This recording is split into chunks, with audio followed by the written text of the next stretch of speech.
Oke, baik. Assalamualaikum warahmatullahi wabarakatuh. Eh, Baik, teman-teman, hari ini saya akan membagikan materi terkait dengan bakteri. Ya, untuk tugasnya nanti eh, tidak saya tuliskan di e-learning, tapi nanti teman-teman bisa melihat video ini. Nanti kemudian saya akan menjelaskan tugasnya untuk pertemuan hari ini. Baik, bakteri dari segi pengertian bahwa bakteri merupakan organisme yang paling banyak jumlahnya ya, dan tersebar luas dibandingkan dengan makhluk hidup yang lain. Kemudian, bakteri itu dapat hidup di tempat yang darat, lautan, dan pada tempat-tempat yang ekstrim, misalkan di suhu yang dingin atau di kutub. Kemudian ada bakteri yang dapat hidup di suhu yang panas, ya, seperti di padang pasir. Ya. Kemudian, bakteri itu ada yang menguntungkan, tapi juga ada yang merugikan. Ya, kemudian bakteri itu sifatnya ada organisme uniseluler yang ada selnya cuma satu, serta multiseluler atau prokariot, serta umumnya tidak memiliki klorofil dan berukuran remik atau berukuran kecil. Jadi kita kalau melihat bakteri itu harus menggunakan mikroskop ya.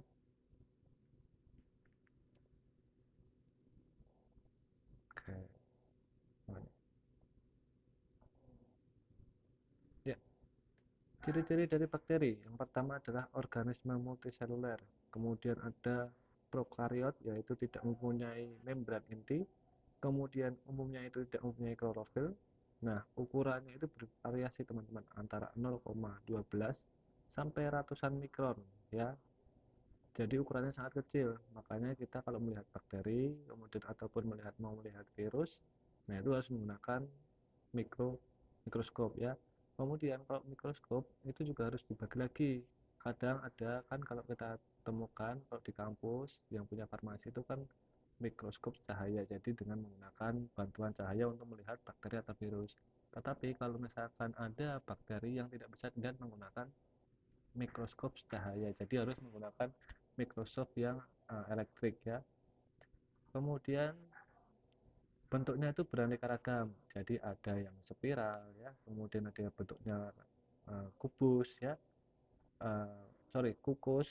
Oh, sorry, nanti akan saya jelaskan misalkan. Jadi bentuknya itu bulat-bulat ya, ada yang bentuk spiral bulat-bulat, ada yang bentuk batang ya. Kalau seperti ini adalah bentuknya batang ya.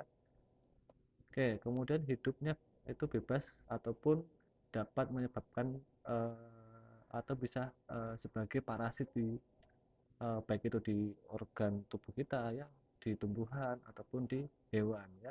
Jadi hidupnya itu bebas.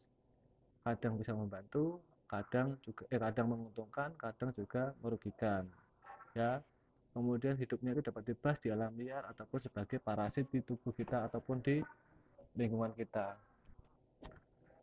Ya, bakteri yang hidup di lingkungan ekstrim seperti pada mata air panas ya, kemudian kawah, kemudian gambut, dinding.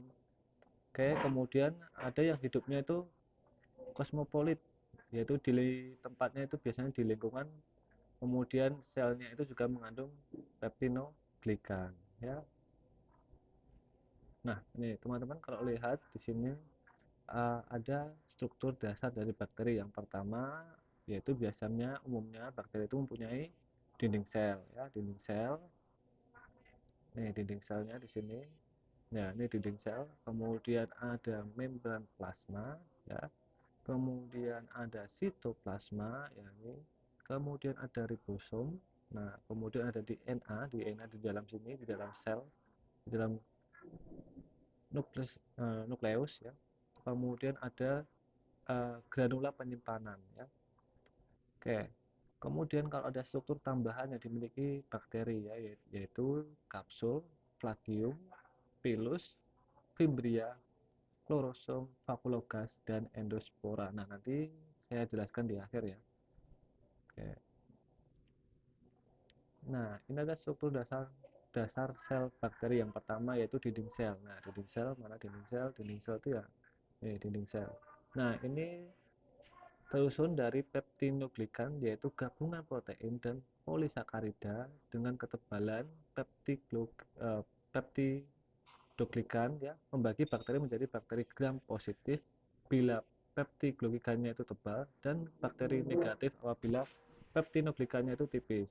Nah, jadi nanti bakteri itu dibagi menjadi bakteri gram positif dan gram negatif ya. Pembagiannya nanti ditentukan dengan ketebalan dari dinding dari si bakteri tersebut. Kemudian tergantung dari pewarnaan. Jadi kita menguji bakteri ini positif atau negatif, kita beri pewarnaan ya. Oke, nanti saya akan jelaskan di belakang juga. Ya. Kemudian juga ada membran plasma, yaitu membran yang menyelubungi sitoplasma terusun atas lapisan fosfolipid dan protein ya. Teman-teman nanti misalkan kurang jelas bisa di pause dulu, kemudian di apa itu namanya di back ya, videonya di back, kemudian nanti bisa di pause ya, bisa untuk nanti bisa lebih jelasnya. Kemudian ada sitoplasma, yaitu cairan sel yang ada di dalam sini. Kemudian ada ribosom, yaitu organel yang tersebar dalam sitoplasma terusun atas protein dan RNA ya. Nih, kemudian ada granula penyimpanan ya, karena bakteri menyimpan cadangan makanan yang dibutuhkan. Nah, ini. Oke. Nah, struktur tambahan bakteri yaitu yang pertama adalah kapsul atau lapisan lendir, yaitu lapisan di luar dinding sel pada jenis bakteri tertentu. Bila lapisannya tebal disebut dengan kapsul. Oke. Tapi jika lapisannya itu tipis, itu disebut dengan lapisan lendir ya. Kemudian ada flagium atau bulu cambuk, yaitu struktur berbentuk batang atau spiral yang menonjol dari dinding sel. Nih, biasanya di samping-samping ini yang kayak seperti tanduk ya. Kemudian ada pilus ya, kayak ini lah, flagiumnya ini ya, bulu cambuk. Jadi ini untuk nanti bakterinya bergerak ya, dia bergeraknya menggunakan flagium ini. Oke, kemudian ada pilus dan fimbria ya, ini ya adalah struktur bentuk ya, berbentuk seperti rambut halus yang menonjol dari dinding sel. Kemudian pilus mirip seperti flagium ya, tetapi lebih pendek ya, mirip dengan ini toh, tapi dia lebih pendek. Oke, kemudian kaku dan berdiameter lebih kecil dan tersusun dari protein dan hanya terdapat pada bakteri gram negatif saja. Oke, kemudian fimbria adalah struktur sejenis pilus tetapi lebih pendek daripada pilus. Oke, kemudian ada klorosom, yaitu ada struktur yang berada tepat di bawah membran plasma dan mengandung pigmen klorofil dan pigmen lainnya, yaitu untuk proses fotosintesis ya. Klorosom hanya terdapat pada bakteri yang melakukan fotosintesis saja. Yang lainnya kalau tidak mengalami fotosintesis ya berarti tidak ada klorosomnya. Oke. Kemudian ada fakulogas, yaitu terdapat pada bakteri yang hidup di air dan untuk berfotosintesis. Kemudian ada yang namanya endospora, itu adalah bentuk istirahat laten dari berbagai jenis bakteri gram positif dan terbentuk di dalam sel bakteri ya. Jika apa itu namanya, jika bakteri itu menganggap bahwa lingkungannya itu tidak menguntungkan untuk kehidupan si bakterinya ya. Kemudian endospora mengandung sedikit sitoplasma dan materi genetik dan ribosom ya. Kemudian dinding endospora yang tebal tersusun atas protein, kemudian menyebabkan endospora itu mengapa dia bisa bertahan terhadap misalkan kekeringan ya, kemudian lingkungan yang tidak mendukung untuk si bakteri itu berkembang seperti adanya radiasi cahaya, kemudian suhu yang ekstrim yang tinggi, kemudian ada zat kimia. Nah, ini endospora ini membantu si bakteri itu untuk bertahan hidup. Oke. Nah, nih dari bentuk bakterinya yang pertama adalah kokus ya, seperti yang saya katakan tadi, kokus ya, yang bentuknya seperti lingkaran bulat. Yang pertama ada monokosus, yaitu berupa sel bakteri sel tunggal. Nah, nih.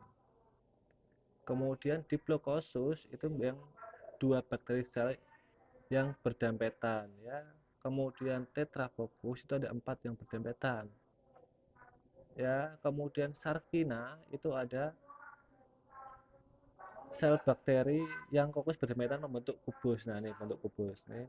Kalau ini kan 4 aja, kalau ini kan bentuk kubus. Kemudian ada streptococcus, yaitu lebih dari 4 sel bakteri kokus yang berdempetan membentuk suatu rantai. Nah, ini rantai. Kemudian ada staphylococcus, yaitu tempat lebih dari 4 sel bakteri kokus berdempetan seperti buah anggur. Nah, ini. Nah, Nanti bakterinya itu ketika dilihat di menggunakan mikroskop dia akan seperti ini ya. Apakah dia monokosus, diplokosus, streptococcus ya. Nah, nanti bisa dilihat di mikroskop. Nah, bentuk bakteri yang kedua adalah bentuk basil ya, kayak seperti batang ya. Monobasil itu hanya selnya tunggal satu aja. Kalau diplo itu ada dua, kemudian strepto itu ada berdempetan membentuk suatu rantai. Nah, yang terakhir ada bentuk spirilia ya atau spiral ya. Jadi spiral itu seperti bentuknya itu bergelombang ya. Kemudian ada spiroroseta, nah seperti ini. Dan kemudian ada vibrio yang berbentuk seperti tanda koma ya, seperti ini ya. Oke. Nah, ini alat geraknya tadi dari plagium ya. Plagium itu ada berapa kategori, ada 4 ya di sini ya. Nah, plagium itu adalah alat gerak pada bakteri berupa plagium. Nah, atau blue cambuk adalah struktur berbentuk batang atau spiral yang menonjol di dinding sel ya. Plagium memungkinkan bakteri bergerak menuju kondisi lingkungan yang menguntungkan dan menghindari dari lingkungan yang merugikan ya. Kemudian plagium juga dapat menjadi agen penyebab penyakit pada beberapa spesies bakteri. Nah, kalau plagium ini dibedakan menjadi 4. Yang pertama adalah monokotrik, yaitu hanya jumlahnya ada satu. Kemudian lipokotrik itu ada lebih dari satu sisi saja. Kemudian amfitritik itu bila banyak plagium di kedua ujung. Nah, ini ujung kanan sama ujung kiri. Kemudian ada peritrik, yaitu bila tersebar di seluruh permukaan sel bakteri. Jadi semuanya ada plagiumnya. Oke, kemudian ada faktor yang mempengaruhi pertumbuhan bakteri. Yang pertama ada suhu. Nah, suhu itu biasanya optimumnya itu 27 sampai 30 derajat Celcius ya untuk suhu. Oke, kemudian untuk derajat keasaman atau pH, jadi bakteri itu kalau misalkan dia lebih lembab, maka dia lebih baik ya. Jadi pertumbuhannya itu lebih bagus kalau kondisinya itu lembab ya. Kalau lembab bakterinya akan tumbuhnya semakin cepat ya. Kemudian ada konsentrasi garam ya. Kemudian ada sumber nutrisinya ya. Ya, kalau nutrisi sedikit pasti akan menghambat ya. Kalau misalkan kayak nutrisinya ya pasti dia akan lebih cepat berkembangnya. Kemudian sisa-sisa zat metabolisme, kemudian juga ada zat kimia. Ya, kalau dilihat di sini temperatur optimum 27 sampai 30 derajat Celcius ya. Kelembapan lebih tinggi itu berarti lebih baik untuk pertumbuhan si bakteri. Kemudian sinar matahari, ketika mendapatkan sinar matahari yang intens itu berarti akan menghambat pertumbuhan bakteri ya. Terus kemudian ada nutrisi ya, nutrisi sedikit yang pasti akan menghambat pertumbuhan si bakterinya ya.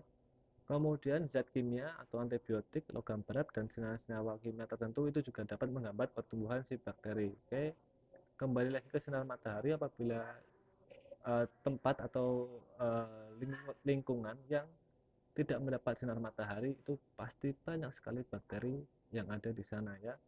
Kemudian pertumbuhannya juga pasti lebih banyak.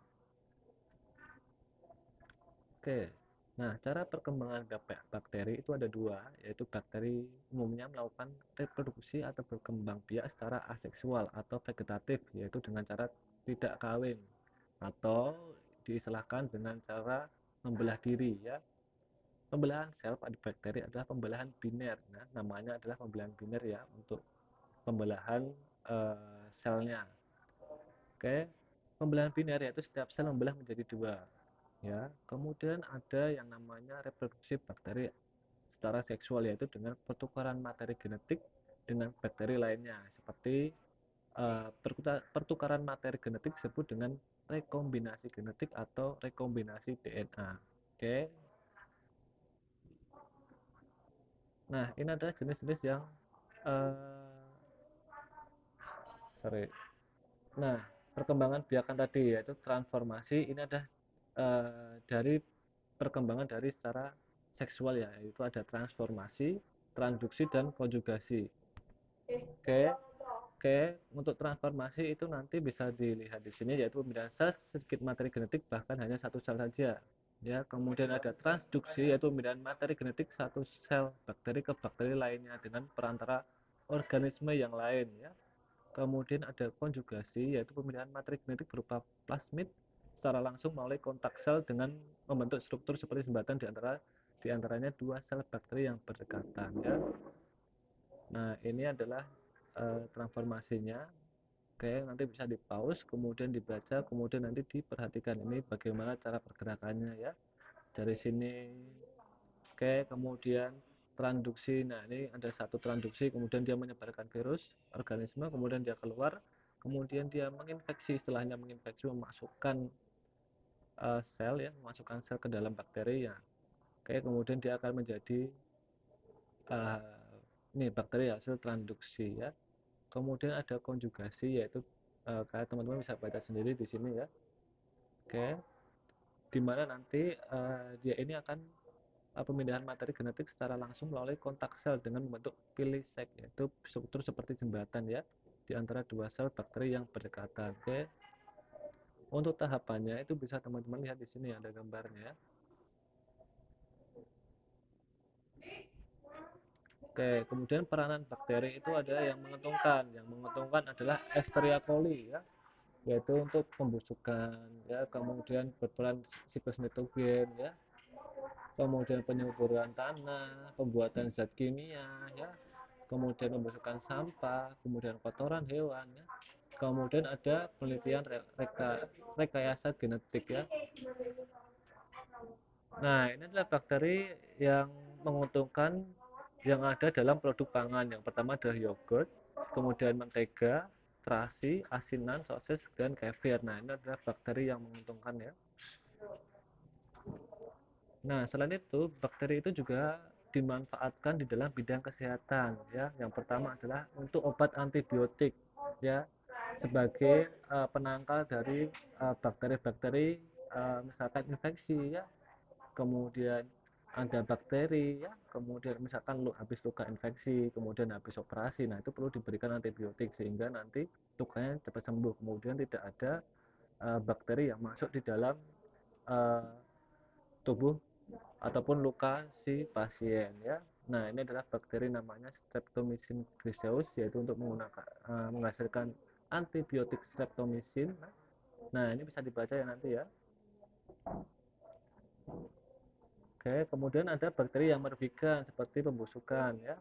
Kemudian ada penyakit TBC itu kan juga bakteri ya, itu merugikan penyakit TBC. Kemudian ada kolera, oke, kemudian tetani yang menyebabkan tetanus ya. Kemudian penyakit Mycobacterium lepra, yaitu penyakit lepra ya. Kemudian penyakit pada hewan nih contohnya basilik antrak yaitu ada penyakit antrak ya. Nah, ini untuk tanaman juga ya budidaya. Oke, pewarnaan gram itu nanti diidentifikasi berdasarkan warna ya. Oke, nanti bisa dibaca di ini dulu karena ini saya lagi mau rapat ya. Oke, kemudian bakteri negatif umumnya dapat menyebabkan sakit ya. Kemudian bakteri positif itu mengandung patogennya lebih banyak dibandingkan dengan gram negatif ya. Oke. Nah, ini ada proses pewarnaannya, nanti akan dipraktekkan ya. Kemudian ini adalah dinding gram positif dan dinding gram negatif ya. Kalau positif itu dindingnya lebih tebal, kemudian kalau negatif itu lebih tipis ya. Nah, ini biasanya oke, kemudian ini adalah gram positif. Nah, itu warnanya ada biru, kalau negatif itu adalah warnanya merah ya. Nah, ini adalah contoh bakteri gram positif dan negatifnya ya, bisa dilihat di sini ya. Baik, itu saja yang dapat saya sampaikan. Kurang lebihnya saya maaf karena ini ada rapat, saya akhiri. Kemudian nanti bisa tugasnya adalah menggambar apa itu bakteri dan nanti bisa dijelaskan strukturnya bagi bakteri. Oke, baik. Assalamualaikum warahmatullahi wabarakatuh.